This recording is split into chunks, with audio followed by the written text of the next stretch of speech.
Ladies and gentlemen, good afternoon.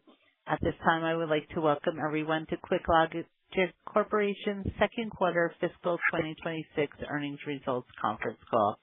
As a reminder, today's call is being recorded for replay purposes. I would now like to turn the conference over to Ms. Allison Ziegler of Darrow Associates. Ms. Ziegler, you may begin.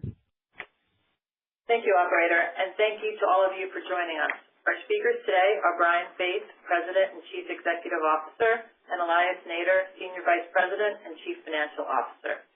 As a reminder, some of the comments QuickLogic makes today are forward-looking statements that involve risks and uncertainties, including but not limited to statements regarding our future profitability, revenue growth and cash flows, expectations regarding our future business, and statements regarding the timing, milestones, and payments related to our government contracts.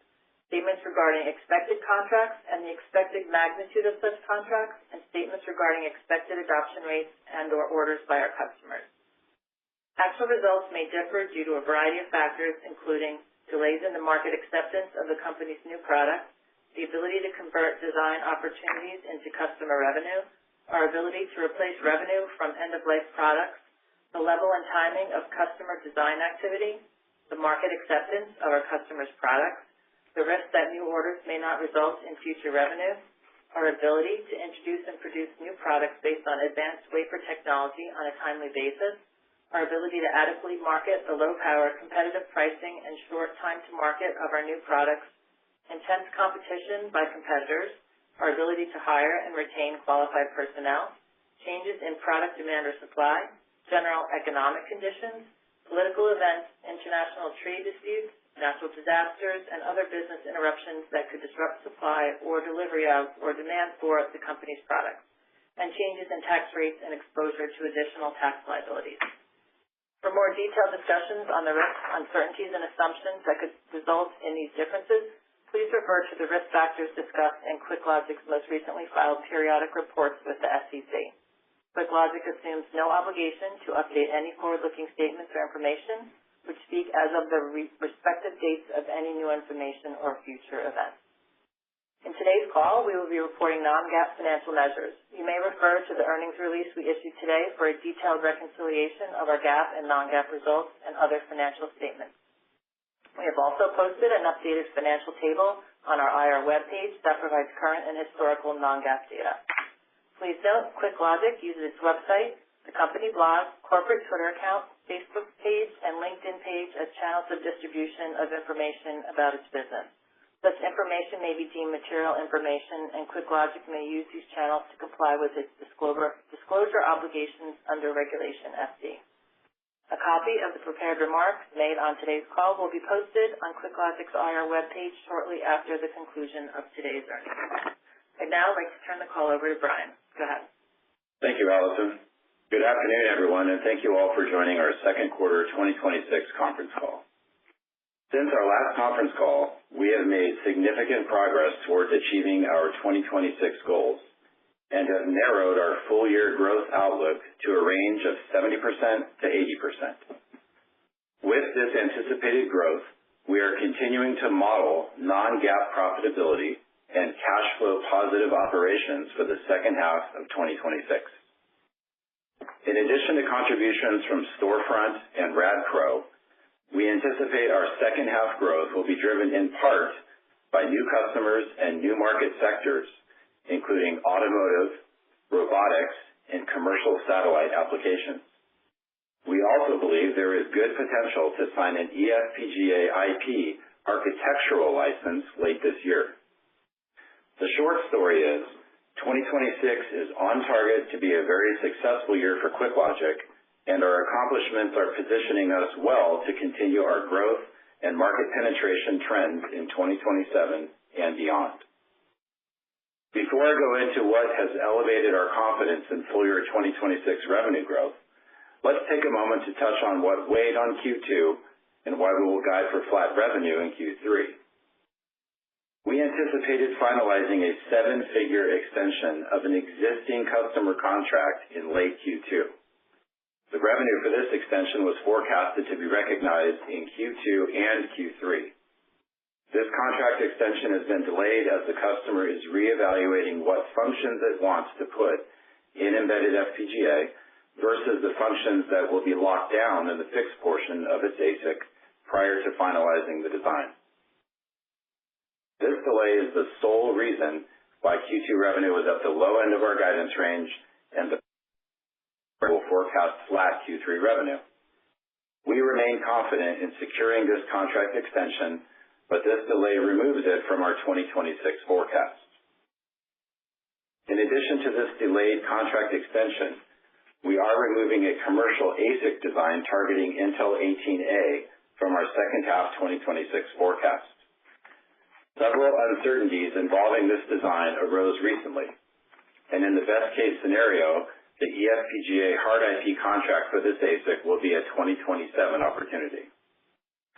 While these two changes lead us to forecast flat revenue for Q3, the value of contracts and orders that we have on the books and the progress we are realizing in other areas gives us the confidence to raise the low end of our full-year outlook.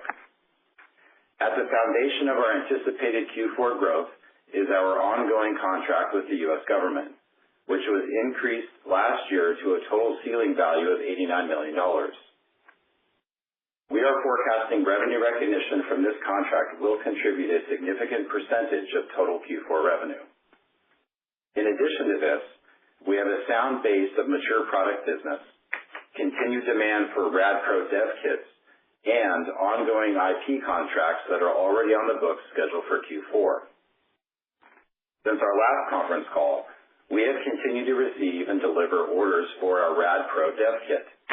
We expect this trend to continue, and with a number of evaluations already underway, we are very optimistic that we'll see initial storefront device demand in 2027. We are continuing our work on the contracts targeting GlobalFoundries 12LP process that we discussed in our last conference call.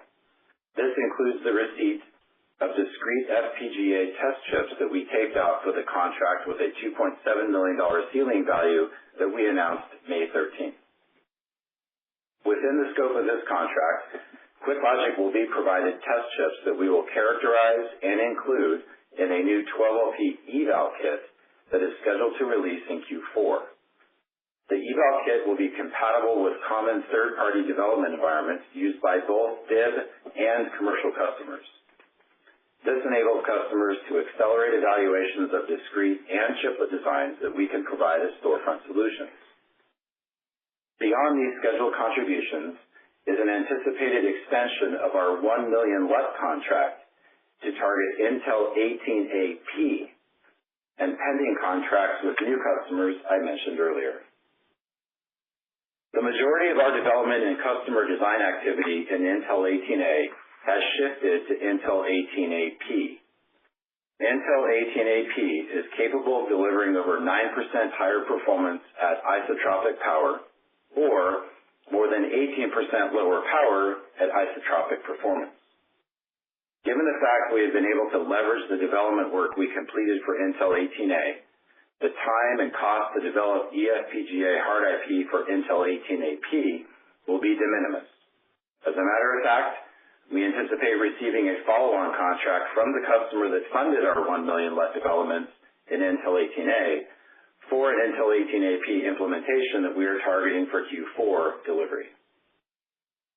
We will continue working with some customers on Intel 18A designs, but we expect most will transition to Intel 18AP, and that it will also be the focus for new design activity.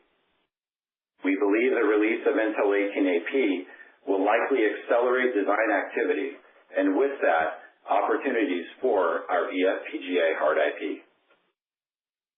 In addition to the follow-on 1 million LUT contract, we are working closely with several new customers on ASIC designs that target the incorporation of our eFPGA hard IP. Two of these potential contracts are in late-stage negotiations. The first is a design targeting automotive, industrial automation, and robotic applications. The second is an international customer that is developing an ASIC for a LEO satellite application. We are also working closely with a new customer that has interest in an eFPGA architectural license. Earlier this year, we were awarded a 5-figure feasibility study contract to evaluate our eFPGA IP for a particular use case. We have recently completed the contract, and the customer is now investigating if a custom implementation of our IP targeting its proprietary process will meet its PPA requirements. The initial results look promising, and if successful, this will lead to an eFPGA IP architectural license late this year. As most of you are aware, QuickLogic's initial FPGA devices leveraged one-time programmable anti-fuse technology. This is the highly reliable technology used in mature products we have been supplying to defense and aerospace contractors for decades. Beyond the ongoing demand for our mature products, which have recently been designed into new programs, certain DIBs have shown an interest in our existing devices in smaller packages than we currently offer. One in particular has contracted with us to fund and qualify this smaller package for new designs. Our evaluation of this opportunity suggests it could become a new multi-million-dollar market for QuickLogic that only requires a minimal ongoing operational investment. We are working closely with this DIB and are in discussions with other DIBs and aerospace companies to fully leverage this opportunity. In 2025, we launched our digital proof of concept strategy as a very cost-effective way for both QuickLogic and prospective chiplet customers to execute evaluations. This strategy has led to more than 5 active proposals that include chiplets targeting GlobalFoundries 12LP, Intel 18A, and Intel 18AP fabrication processes. The 12LP eval kit I mentioned earlier will enhance these efforts by enabling customers to rapidly move beyond software simulations to real hardware evaluations. I believe these and other proposals on the horizon will lead to meaningful chiplet revenue beginning in 2027. With that, I will turn the call over to Elias for his presentation of financial data. Good afternoon, everyone. Total second quarter revenue was $5.5 million. This was 48.7% from Q2 2025 and up 8.5% from Q1 2026. Due solely to a delay in the extension of an existing contract that Brian previously discussed, this was below the midpoint of our guidance. New product revenue in Q2 was $4.7 million, and mature product revenue was $0.8 million. New product revenue was up 59.7% from Q2 2025 and up 8.6% compared to Q1 2026. Mature product revenue was up 6.9% compared to Q2 2025 and up 8.8% from Q1 2026. Non-GAAP gross margin in Q2 was 46.8%. This was above the midpoint of our 42% outlook and a significant increase over our reported 31% in Q2 2025 and 39.6% in Q1 2026. Non-GAAP operating expenses in Q2 were approximately $3.5 million. Due to the allocations of R&D costs between OPEX and COGS and new hires, this was slightly above our $3.3 million outlook. This compares to $2.5 million in Q2 2025 and $3.2 million in Q1 2026. Q2 2026 non-GAAP net loss was $1.1 million, or a loss of 6 cents per share. This compares to a non-GAAP net loss of $1.5 million, or a loss of 9 cents per share in Q2 2025, and a non-GAAP net loss of $1.3 million, or a loss of 8 cents per share in the first quarter of fiscal 2026. The difference between our GAAP and non-GAAP results is primarily related to non-cash stock-based compensation expenses, restructuring charges, and the removal of a significant non-recurring gain. Stock-based compensation for Q2 was $753,000 compared to outlook of $900,000. Stock-based compensation was $843,000 in Q2 2025 and $858,000 in Q1 2026. Impairment charges were $0 in Q2 2026 compared to $300,000 in Q2 2025 and $0 in Q1 2026. Restructuring costs were $16,000 in Q2 2026 compared with $21,000 in Q2 2025 and $11,000 in Q1 2026. We also removed a non-recurring gain of $950,000 that was included in our GAAP results in Q2 2026. There were no non-recurring gains in Q2 2025 or Q1 2026. For the second quarter, 2 customers accounted for 10% or more of total revenue. At the close of Q2, excluding a $5 million drawdown from our line of credit, net cash was $13.5 million. This compares favorably with a projection of slightly less than $12 million and with the $3.8 million in net cash we reported at the close of Q4 2025. This increase of $9.7 million in net cash through the first half of fiscal 2026 is inclusive of $9.8 million raised with our ATM prior to our last conference call. Now moving to our guidance and outlook for our third fiscal quarter, which will end on September 27, 2026. Based on backlog and customer forecast, our total revenue guidance for Q3 is $5.5 million plus or minus 10%. We expect total revenue to be comprised of $4.7 million in new product revenue and $0.8 million in mature product revenue. Earlier this year, we anticipated an increase in second half mature revenue. However, based on current forecasts, we are now estimating full year 2026 mature revenue will be flat with 2025 at approximately $3.3 million. Based on the anticipated Q3 revenue mix, non-GAAP gross margin for the third quarter is expected to be approximately 47% plus or minus 5%. For the full year, we are modeling a non-GAAP gross profit margin of approximately 51%. Please note that given the nature of the industry, we may occasionally need to classify certain expenses to COGS versus OPEX or capitalize certain costs. These classifications are related to labor and tooling for our IP contracts.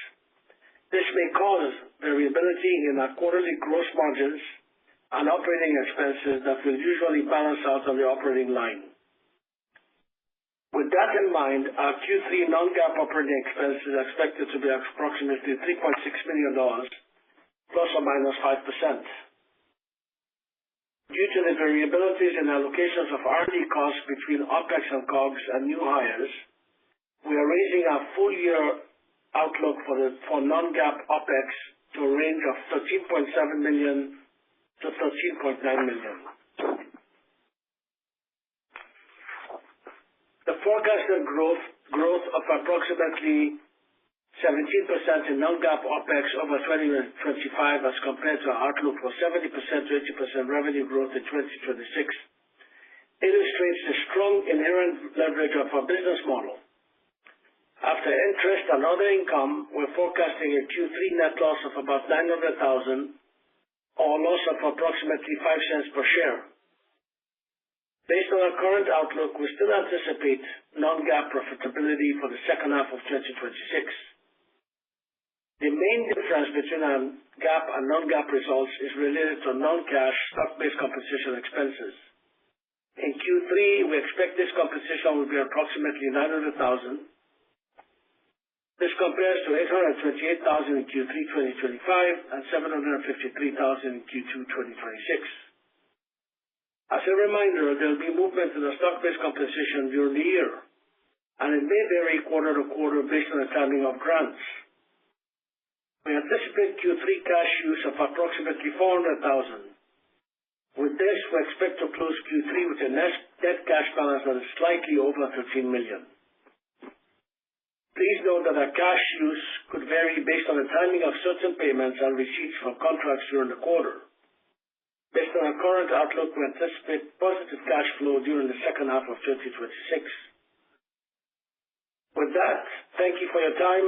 I will now turn the call over to Brian for his closing comments. Thank you, Elias. 2026 is shaping up to be a very good year for QuickLogic. Based on contracts and orders we have on the books and the status of our negotiations on a couple of new contracts, we have narrowed our full-year growth outlook to 70% to 80%.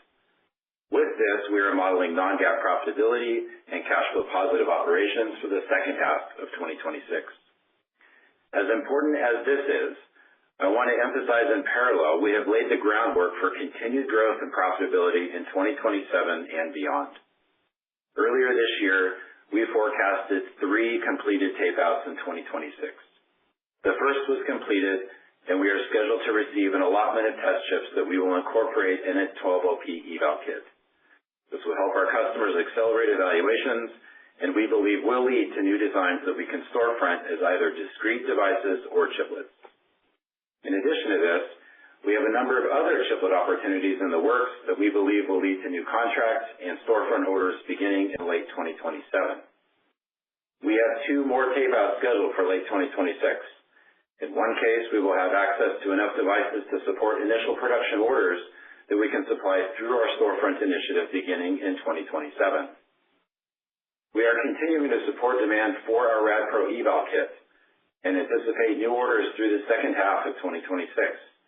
We are optimistic this will lead to initial storefront orders beginning in 2027.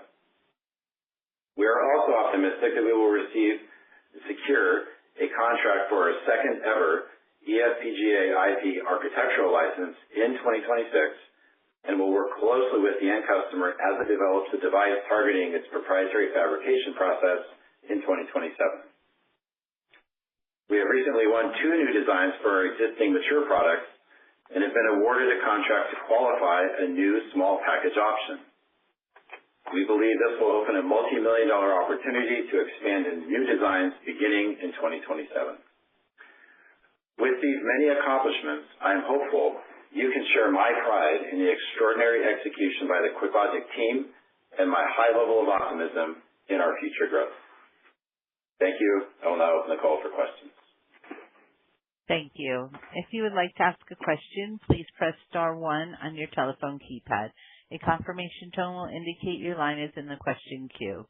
You may press star 2 if you would like to remove your question from the queue. And for participants using speaker equipment, it may be necessary to pick up your handset before pressing the star keys. Our first question is from Neil Young with Needham & Company. Please proceed. Hey, everyone. Thanks for letting me ask a question. So just looking at the rest of the year, it looks like 4Q is now carrying much of, sort of the full year growth story. I guess, just doubling down on that, sort of what's your confidence level on timing risk? Is any of that revenue recognition contingent on milestones or deliverables that could possibly slip past 4Q into 27? And then I have one more. Thanks. That's a great question. We meet regularly between our business and engineering teams to make sure that the technical resources are available and prioritizing the work that is related to revenue recognition. So we've looked at these contracts that I was alluding to in the call and when we would need to make delivery of these items, and we are scheduling work now so that we can hit those milestones for RevRec. And so now it's a matter of closing on a couple of these contracts. In order to make that happen, that's more on the business side to close the contract versus the engineering side and the deliverables. To be clear, we've lined up the engineering team, and in some cases, they're already starting work on these items so that we can deliver and meet the revenue recognition expectations for the numbers that we just talked about. Okay, thanks. And then my other question, if I heard you right, you were talking about most customers are planning to transition from Intel 18A to 18AP. And the porting cost will be, de minimis given existing dev work.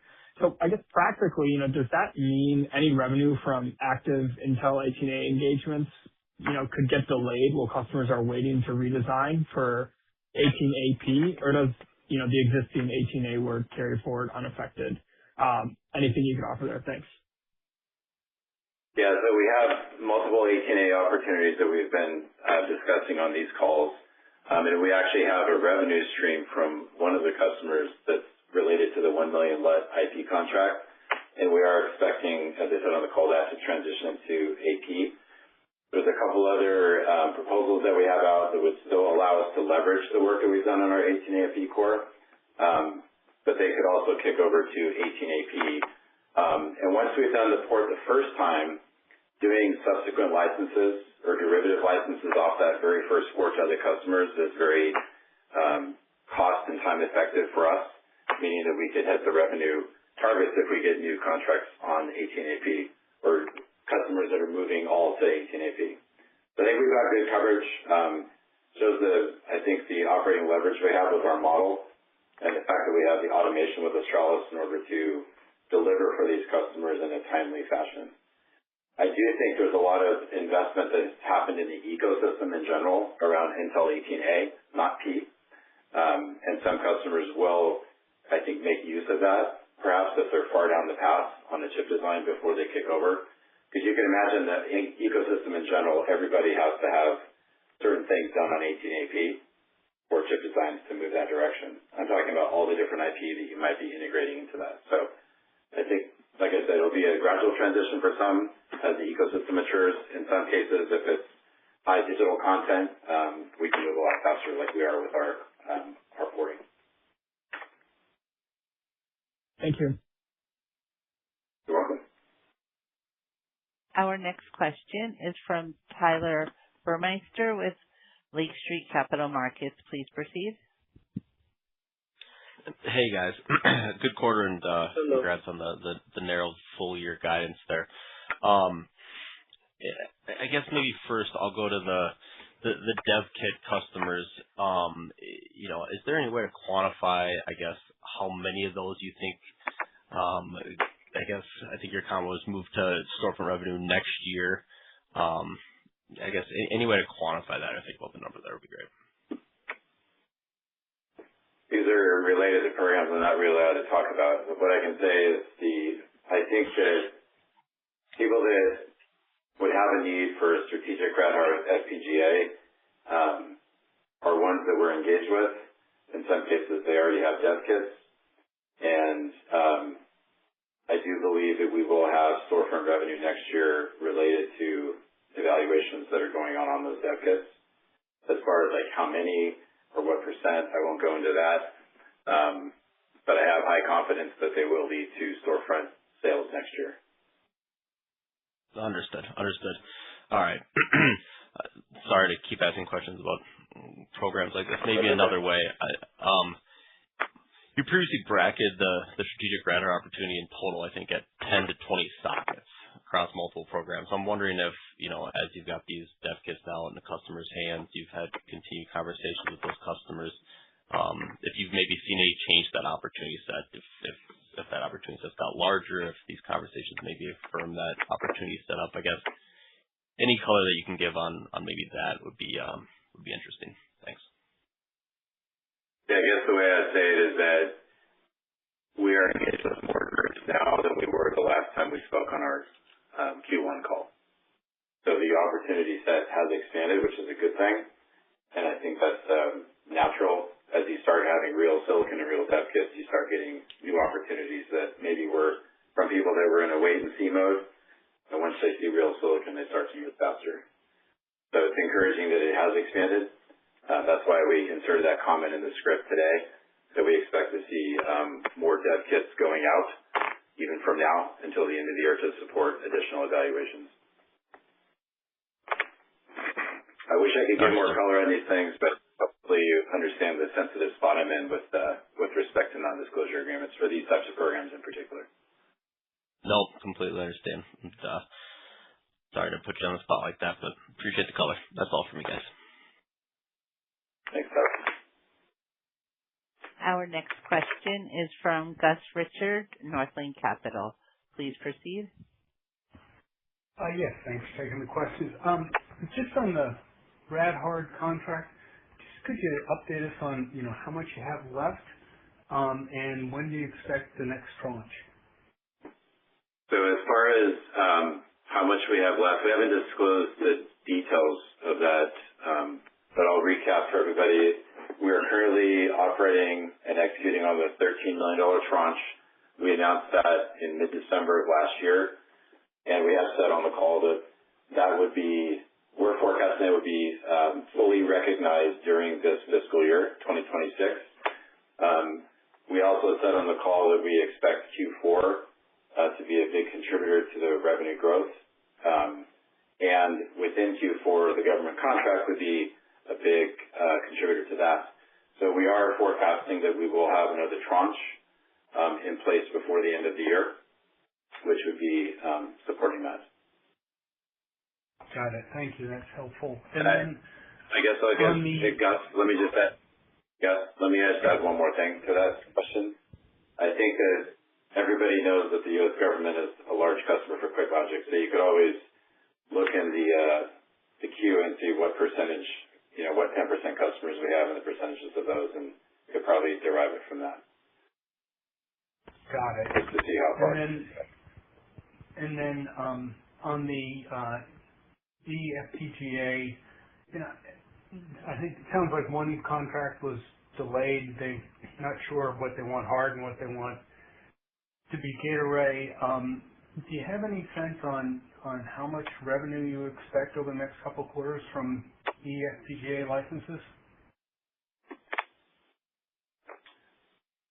eFPGA licensing in general, so our bucket is the eFPGA support work, the NRE work that goes from the U.S. government. So we don't break it down into, I guess, the level that you're asking about necessarily.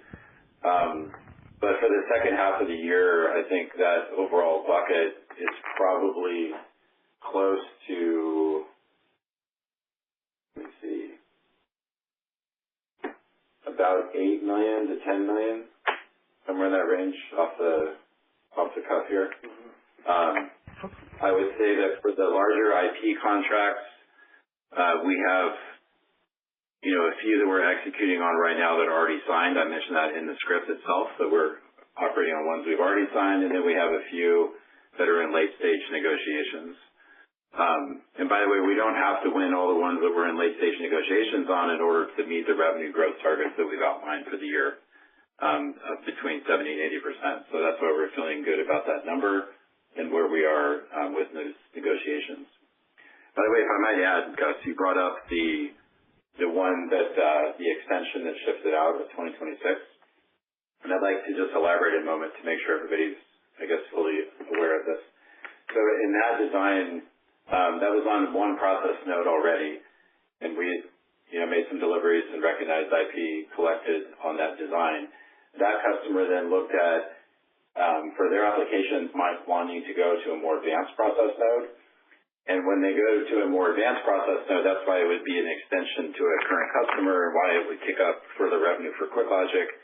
And to some extent, I could understand why they wanted to do sort of a more detailed analysis of what should go into the eFPGA and what should go into the hard logic, because moving to any more of these advanced process nodes, especially more than what we were already at, is going to be a very significant mass cost for them. And I think they wanted to make sure they're doing their diligence from their end customer perspective before they make that call. So while it's disappointing from a 2026 revenue perspective, we are confident it'll go to 2027 for us. And I, again, to some extent, can understand why they're being cautious about the partitioning before they would sign a contract with us. Back to you. And just to be clear on the eFPGA revenue, for our $8 million number, was that just for the second half, or is that for the full year?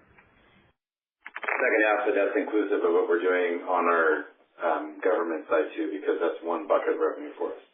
It services and IP together. Okay, got it. All right, thanks so much. You're welcome.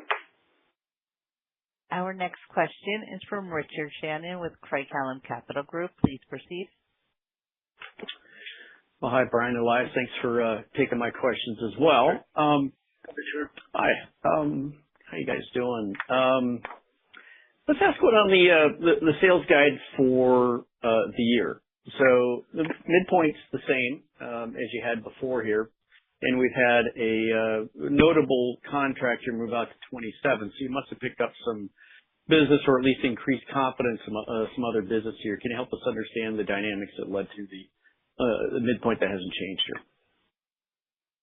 Yeah, I think the biggest factor there, Richard, is that when we were outlining our range earlier, we were being conservative. Right? We weren't putting everything in the kitchen sink in that number we're conveying. So even though we had some movement there, that's why the midpoint stayed the same. Okay, fair enough. I want to follow up on an earlier question. I think it was from Tyler about storefront for next year. I think his question was kind of looking more at the RAD Pro product line here, but wondering to the degree to which you're going to see storefront revenues outside of that. Can you elaborate on product customers, applications, and any thought on the scale of the storefront revenues for next year? Yeah, it's a good question. So the last call, I think, is the first time that we started talking about these multiple tape-outs that we're planning for the year, the 3. And, of course, any storefront revenue, it's a tangible thing, and we have to have a chip to sell in order to get storefront revenue. So if we park for a moment the RAD Pro stuff, we have this other test chip that we're expecting to get back later this year that we've already taped out, get it on eval kits, and we already have interest from companies in that. They've seen the spec sheet. They know what's coming, and we're in some commercial discussions in some cases around how they could get access to those next year for stacking in multi-chip packages. So I do think that if you combine that with what we're planning on RAD Pro, we've talked about single-digit millions of dollars for revenue next year, based on all these different test chips. Now, we still have those other 2 that we've talked about on this call that we're planning to be taping out by the end of the year. And we do think that if you just look at cycle times for silicon, that would also be silicon that's available next year for some level of sale, early volume for customers. And then on top of that, we didn't really give a lot of airtime to it today, but there's been a large increase in the number of RFIs and RFPs and RFSs, request for information, request for proposal, request for solution from different government channels. A significant uptick, actually, in these requests. So we've been writing proposals and submitting them, and I'm hopeful at some point there's a numbers game here that we'll land one or more of these that would also then contribute to service revenue in the beginning, but potentially even some early device test chip revenue for storefront by the end of next year, just based on the timelines that the government's asked for on these and how fast we can react with either current silicon or silicon that we could design fairly quickly. Does that answer your question? Yeah, that was very helpful. Maybe just a couple more from me and I'll jump out of line here. On the RAD Pro products here, want to get any sort of feedback you're getting from customers who have already taken dev kits, and is the time frame they're hoping for decisions from some of those lead customers? I think you're kind of talking about kind of end of the year, early next year sort of time frame. Is that still holding from what you understand? Yeah, again, I can't go into specifics on what customers are saying to this, but there's been a lot of activity with those dev kits. There's been a lot of training that we've given, a lot of frequent interaction with those customers on the support side. So, yes, I am hopeful that we're going to get some indications by the end of the year, like I said previously. But besides that, like I said, we've actually been exposed to even more groups within these customers that we weren't talking to 3 months ago. And I think that's a good sign that this is extending beyond the initial set of customers. And those could also use something that could result in test chip purchases next year. So that's a good thing. It's a good sign. It's expanding. Meaning that even if we hear back by the end of the year that some are good with the part and they're going to move forward, I don't think it stops there. I think it continues to grow within these companies as they start having more engineers play with the software, play with the devices, get comfortable with it, and start identifying programs of record to insert us into. Okay. That sounds great. My last question, I'll jump on the line here. Any chance you're going to tell us the percentage of sales from the 10% customers in the second quarter? Please check the queue when we file it. I'm not trying to be cheeky. It's going to be in it'll be in there. I don't know off the top of my head. Okay. I'll wait for that one. That is all from me, guys. Thank you. Thanks, Richard. As a reminder, just star one on your telephone keypad if you would like to ask a question. Our next question is from Rick Neaton with Rivershore Investment Research. Please proceed. Thank you. Hi, Brian. Hi, Elias. I'm not going to ask you any more questions about how sure are you about your outlook for the year. I have a kind of an off-the-wall question about post-quantum cryptography and how eFPGAs fit into that, given your little demonstration project you're running with the company out of Florida Atlantic on that. And is that defense related? Is that non-defense related? And how does an eFPGA fit into like a preemption for quantum computing, and what's the time frame on that? Those are great questions. I like those. So the stuff that we talked about publicly with respect to post-quantum, it's not limited to just defense, but there's clearly a desire for it to go into defense. But really, you could think about anything with respect to critical infrastructure is something that's a target to be hacked.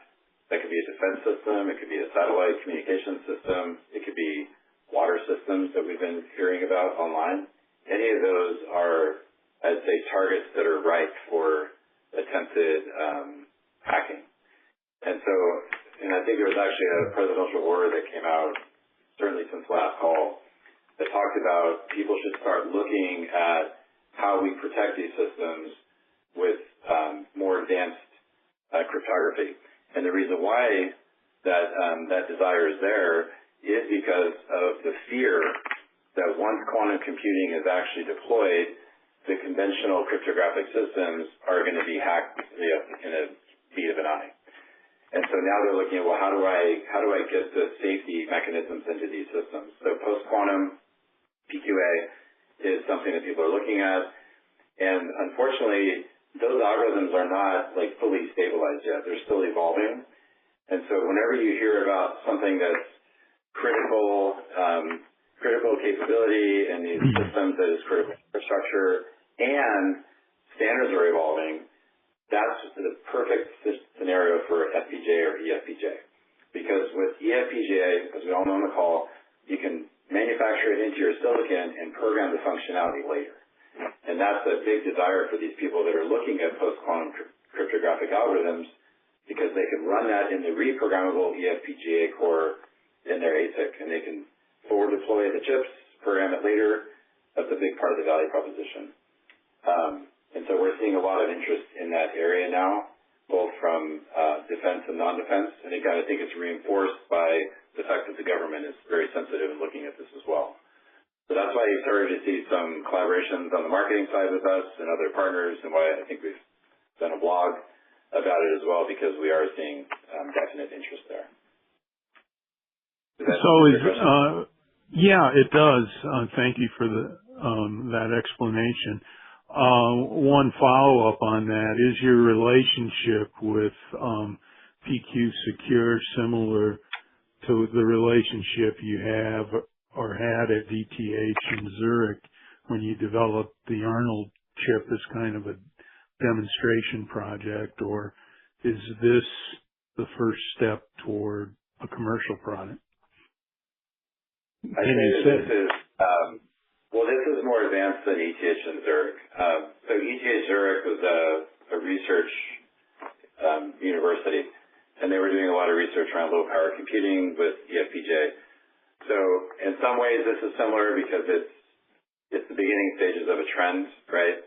That was low power. This is post-quantum cryptographic algorithm deployment. But I think the big difference now is that these are actual companies that we're working with. It's not a research institute or university. So it's much more, I would say, closer to real products and solving real problems and generating real revenue for QuickLogic versus the ETH Zurich one, which was more of a low power proof of concept. It did generate interest, but I think what we're seeing now is there's going to be more definitive interest that's going to generate near-term revenue for us. It's a very clear, compelling use case for eFPGA. Very clear. Okay. Thank you for all that detail, Brian, and thanks for having me on the call. My pleasure. Thank you, Rick. There are no further questions at this time. I would like to turn the call back over to Brian for closing comments. Yeah, thank you for participating today.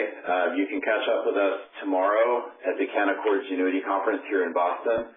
We're presenting at 2:30 p.m. Eastern, and there is a webcast available for that for those of you that are not in Boston. We are also participating in the Needham Virtual Semiconductor Conference next week, the Lake Street Conference in September, and the CEO Summit at SEMICON West in October. Thank you again, and have a great day. Thank you. This will conclude today's conference. You may disconnect at this time, and thank you for your participation.